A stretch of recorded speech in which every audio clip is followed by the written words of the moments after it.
This morning's scripture is from Exodus chapter 12. Exodus chapter 12. The Lord said to Moses and Aaron in the land of Egypt, "This month shall mark for you the beginning of months. It shall be the first month of the year for you. Tell the whole congregation of Israel that on the 10th of this month they are to take a lamb for each family, a lamb for each household. If a household is too small for a whole lamb, it shall join its closest neighbor in obtaining one. The lamb shall be divided in proportion to the number of people who eat of it. Your lamb shall be without blemish, a year-old male. You may take it from the sheep or from the goats. You shall keep it until the 14th day of this month. Then the whole assembled congregation of Israel shall slaughter it at twilight. They shall take some of the blood and put it on the 2 doorposts and the lintel of the houses in which they eat it.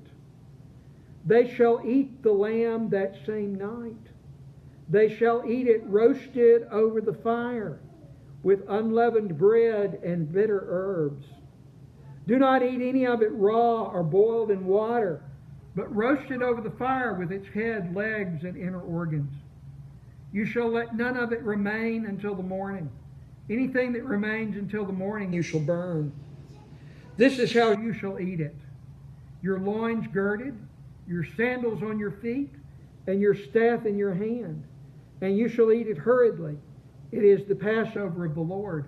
For I will pass through the land of Egypt that night, and I will strike down every firstborn in the land of Egypt, both human beings and animals. On all the gods of Egypt I will execute judgment. I am the Lord. The blood shall be a sign for you on the houses where you live. When I see the blood, I will pass over you, and no plague shall destroy you when I strike the land of Egypt. This day shall be a day of remembrance for you.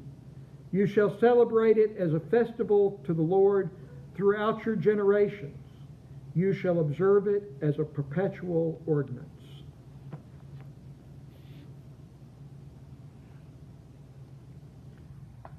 By the time this event occurs,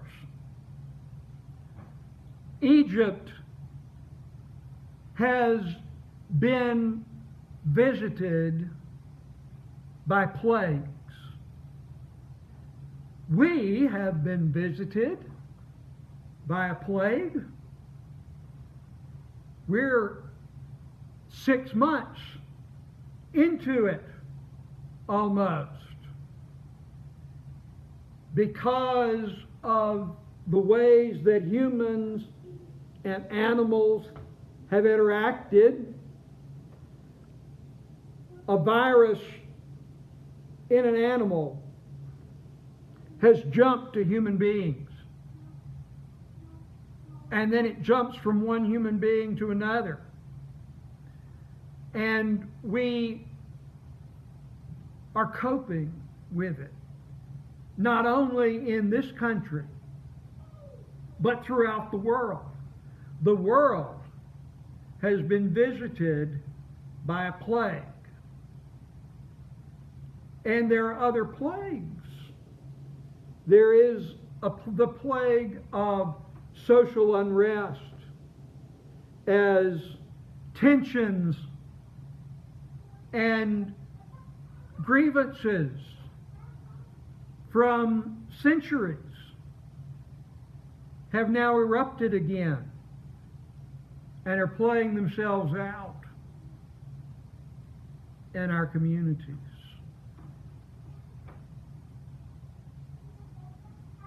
Plagues can get our attention, or they can make us resistant. We might resist even acknowledging there's a plague at all. or seek to make things the way they were even if they can't be. Or say it's over when it's not over. The way we respond to plagues is at least as varied as the way they might come to us. Egypt had held the Hebrew people in bondage for many years. They had tried forced labor to break their wills, and instead the forced labor had made them stronger. They had tried turning the bringers of life into executioners, and the bringers of life had resisted, and life continued. They had tried turning a whole nation into executioners, and still there was resistance. The resistance came from within Pharaoh's own house, as his daughter takes one of the Hebrew children marked for death and makes him her own. There is resistance all along. But now there is a showdown. There's a showdown between the God of the Hebrews and the gods of the Egyptians. Moses tries to get Pharaoh's attention by having his rod turn into a snake. Then the Egyptian priests make their rods turn into snakes. And then Moses' snake eats up all the Egyptian priest snakes. There is a contest between gods. The Nile was a god to the Egyptians. Its regular flooding makes the land fertile and is the source of irrigation for the crops. And the Nile turns to blood. It can't function. It makes the land infertile and can't be drunk. It's a contest between gods. The sun was an Egyptian god, and God blots it out. And every time it would seem that the resistance of Pharaoh would be broken, instead, he becomes more resistant. I've recently been watching stories about World War II and how it was that Hitler thought that by bombing the British population, he could break their will. And instead, their will to resist became stronger. And we seem not to learn from that, because we tried bombing the civilization, the civilians of the Germans and the Japanese, and their will stiffened. It didn't result in giving up. Finally, God goes to his last plague.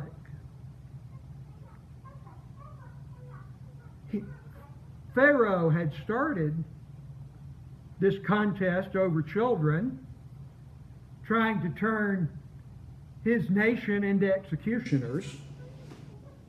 So killing of newborns, killing of babies was not a new thing. It was something that had happened already. Now God turns it around. And all the newborns, all the firstborns are at risk. We offer up our newborns, our firstborns, at times. Yesterday I watched the new live-action Mulan. In the first part of the movie, the empire is under attack, and the emperor sends out representatives to call for one man per family to join the army. And Hua Zhao steps forward. And the man in charge of conscription says, Hua Zhao, you've already fought with the emperor. You've been wounded. You're a disabled veteran. Don't you have any sons to offer to fight? And he says, I am blessed with 2 daughters. I will fight. And he and everyone else knows he's volunteering to be killed. But it turns out, and this is the main story, of course, that one of the daughters has the qualities of a warrior. And she takes her father's weapons and swords and his horse and his conscription paper and rides off into the night to become a warrior herself. But we give up our firstborns when the nation is under attack, when survival is at stake. We give them up in one way or another.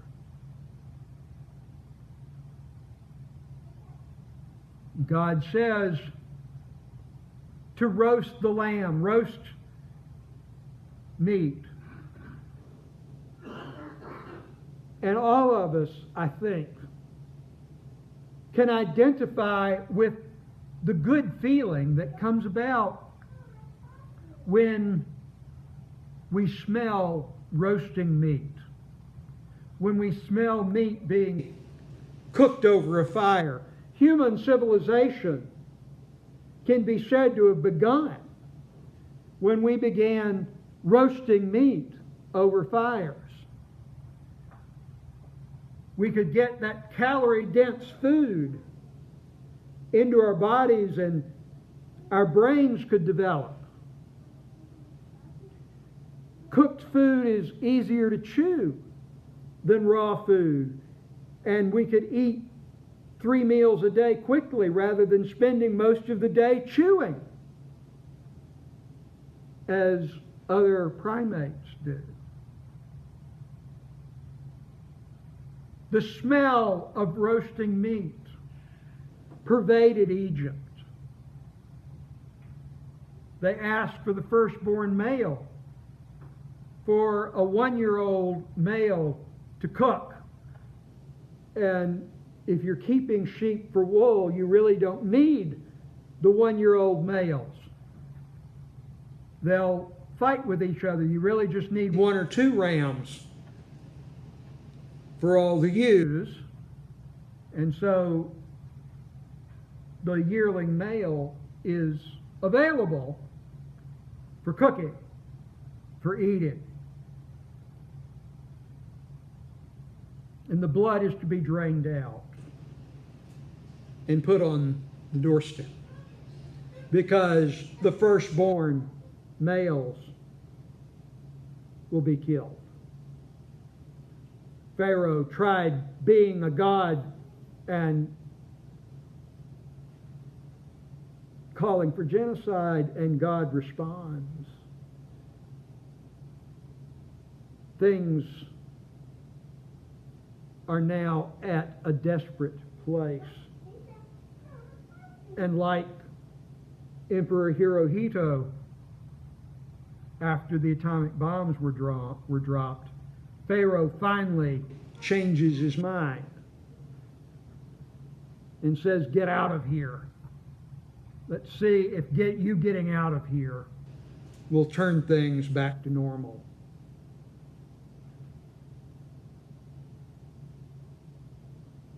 And over millennia, at least 1,000 years, the story was told.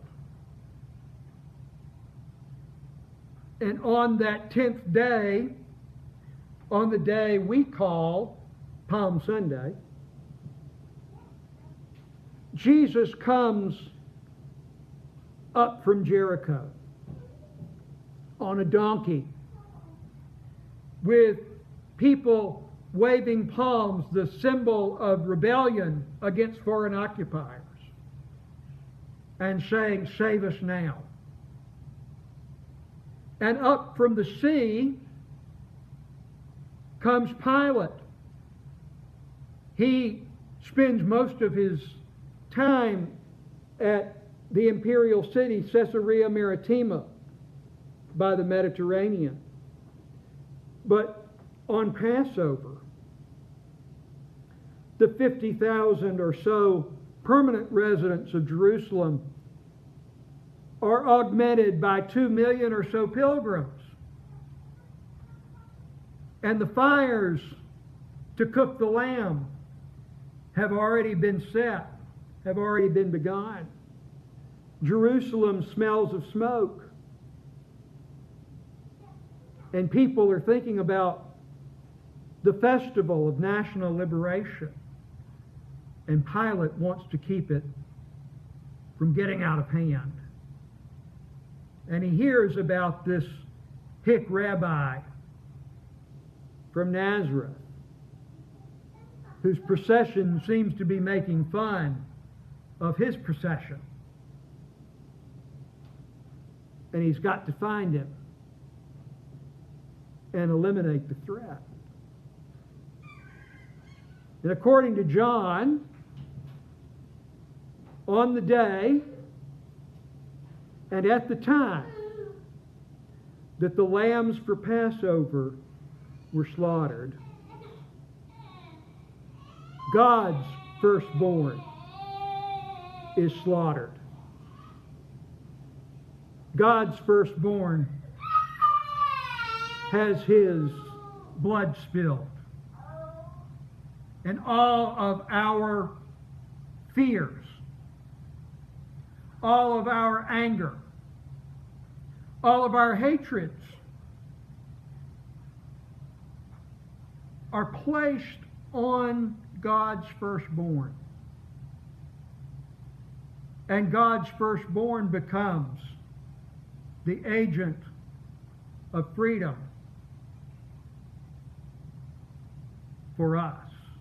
It's God's way of getting our attention. They told the story for millennia. They continue to tell the story. Why is this night different from every other night? On other nights we eat leavened and unleavened bread. On this night we eat only unleavened. On other nights we eat all kinds of herbs. Tonight only bitter herbs.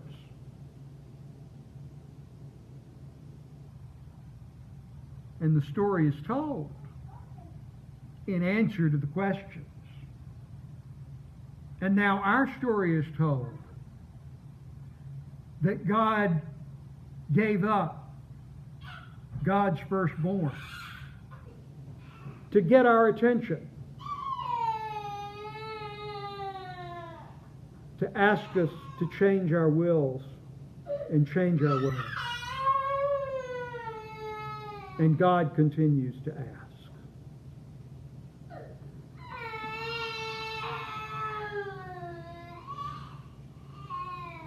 Our closing hymn is number 62.